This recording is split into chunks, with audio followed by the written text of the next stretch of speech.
Is it an exaggeration to suggest that evangelism is in crisis in the church in the United States?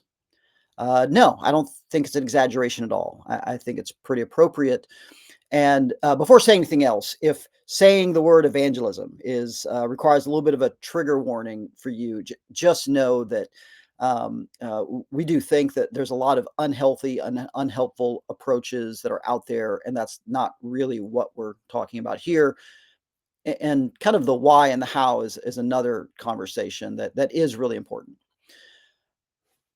But for this video, really just addressing the crisis mode that I believe we're in. Um, there's been several, research projects and studies and surveys that kind of all point to the same thing. Our team in Global City was turned on to the podcast at the beginning of 2025 that Kerry Newolf did, where he said that the evangelism is on life support in so many different churches. And he cited a study, a survey that was done of pastors where only 1%, that's a really low number, only 1% of pastors were very confident in their church's ability to reach non churchgoers. That number apparently had fallen from 13% 10 years ago, which was already low. So apparently, doing a survey and getting some anonymous answers, some anonymous responses from pastors, from leaders of churches, indicates already a pretty low level of confidence and reaching people kind of outside of the immediate proximity of our churches. Now, I would say this: I think that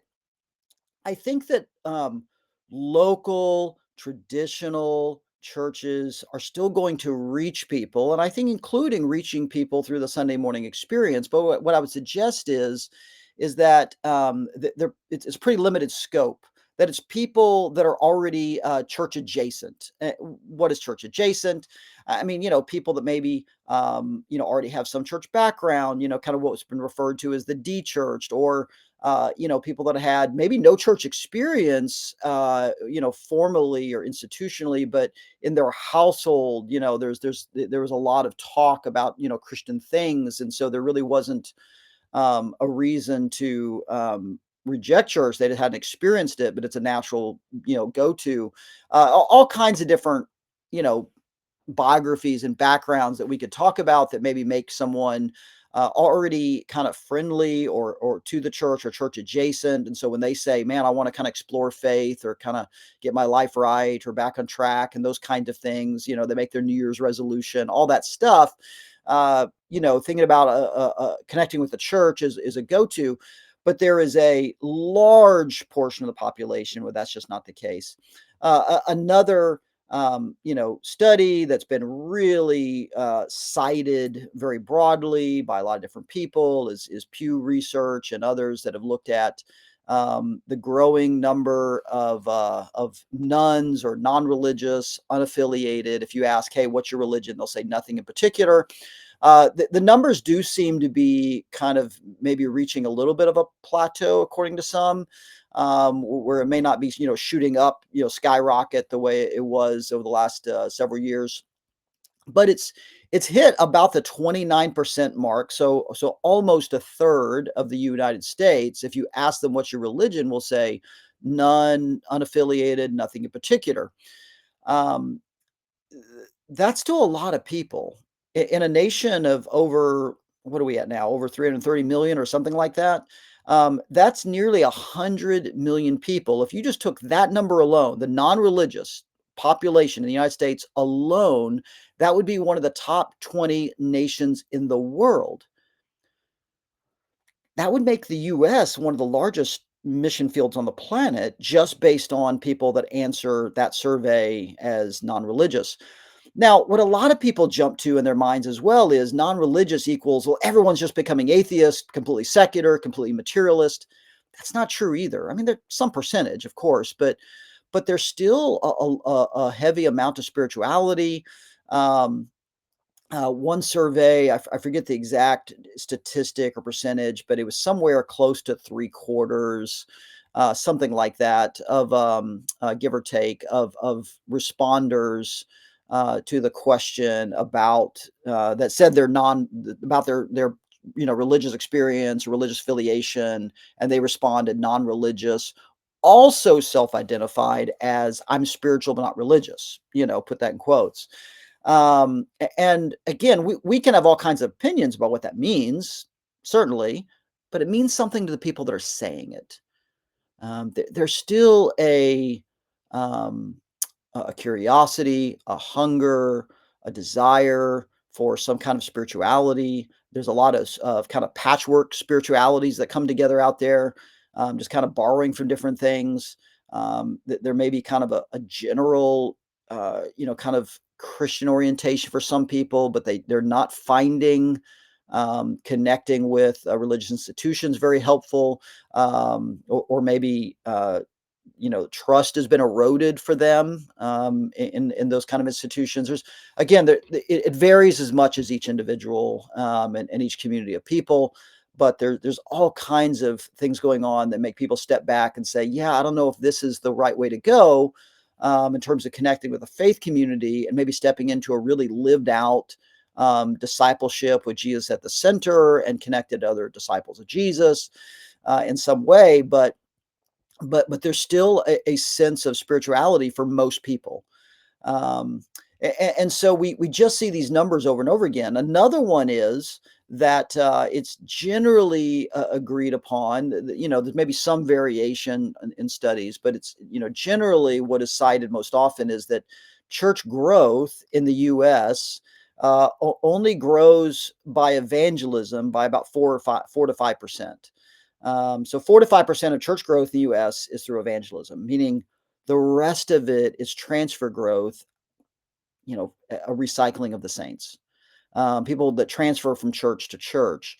And there's legitimate transfer growth. I mean, especially, like someone moves to another city and they're looking for a church. Are they do they represent evangelistic growth? No, it's essentially a long distance transfer. I mean, that's completely legitimate, of course. I mean, sometimes someone's in a church in a really unhealthy situation and they need to move, and of course. But the thing to keep in mind is that that is so much of the church growth. That is so much of what's happening. Instead of actually connecting with people in our city and introducing them to Jesus for the first time and helping them grow into living out life in the kingdom of God.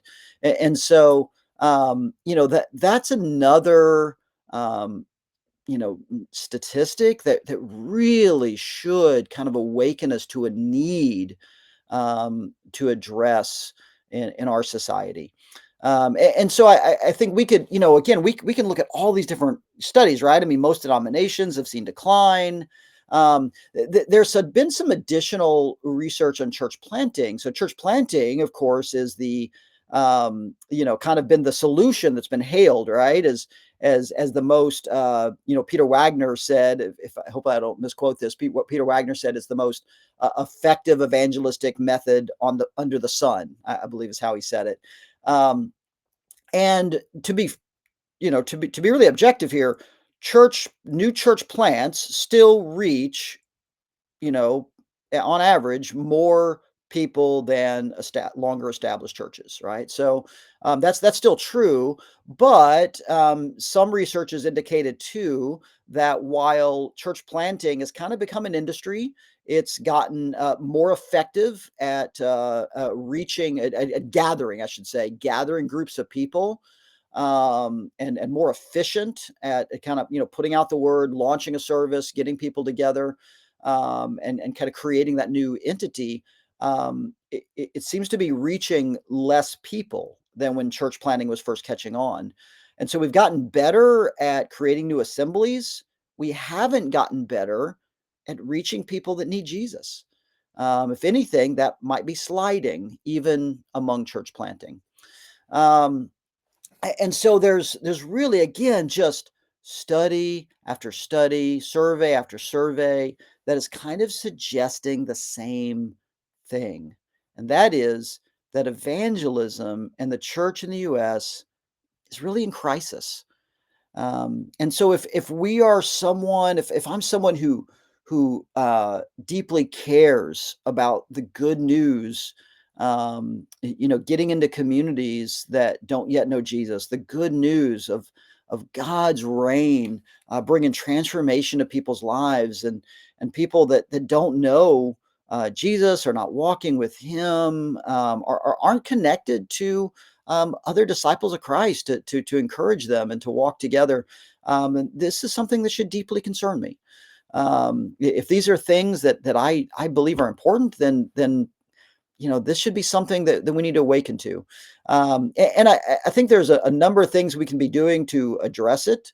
Uh, but but the first step really, step one, right, is admitting there's a problem. And so we really need to begin there. Let's first just recognize that this is an issue, and it's an issue that's very true in North America. Most of the global church is experiencing really zealous and widespread evangelistic outreach, and so this is not a comment about the church globally. This is looking especially at the church and its relationship to evangelism in North America. And again, study after study, survey after survey is kind of revealing the same thing, coming at it from different directions, from denominational decline to average church growth to rise of the population that says, no religious affiliation, to the confidence of church leaders and their own church's ability to connect with people outside of the scope of their church. Every single survey points to the same thing, and that is that the church in the United States is in crisis mode. So there's a couple things that in our ministry, you just want to put on your radar that we're trying to do to help move the needle. One is that we do church equipping.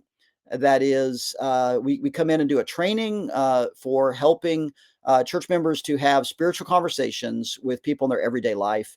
This is a little bit different than a lot of the training that's usually out there.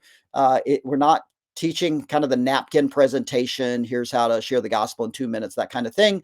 Those can be helpful in the context of an ongoing dialogue with somebody within an evangelistic friendship. You can find them on YouTube.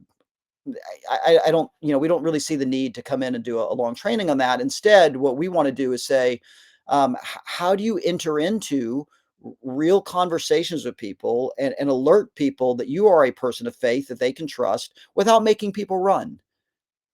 And so that's the kind of training that we're offering. Also, we just released a new book on Amazon, Jumpstart Healthy Evangelism, and this actually puts in book form some of the equipping that we've done, and we recognize that we're not everyone is gonna do sponsor a workshop or get some coaching on this, but again, just hoping it's one more resource to help people. So you can see each of the QR codes there and URLs, and so that's something that we hope will help move the needle as we all work together to address what really is a crisis in the church in the United States.